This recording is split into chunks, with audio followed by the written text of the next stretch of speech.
मुख्यमंत्री हेमंत सोरेन शुक्रवार को विधायक पत्नी कल्पना सोरेन के साथ पूर्व सांसद तुमन महतो के जमशेदपुर के सेनारी स्थित आवास पहुंचे। मुख्यमंत्री पूर्व सांसद की दिवंगत पुत्री अंकिता महतो की तस्वीर पर पुष्प अर्पित कर उन्हें भावभीनी श्रद्धांजलि दी और शोक संतृप्त परिजनों को दुख सहन करने की शक्ति देने की भगवान से प्रार्थना भी की। और इस दौरान मंत्री दीपक बिरुआ, मंत्री बेबी देवी, मंत्री दीपिका पांडे सिंह, सांसद जोबा मांझी समेत कई विधायक भी मौजूद रहे।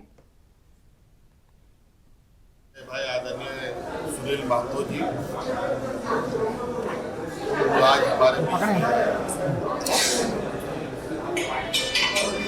जिनको हम लोग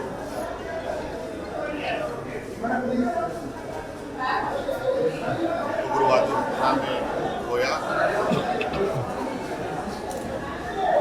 और आज उन्हीं के घर में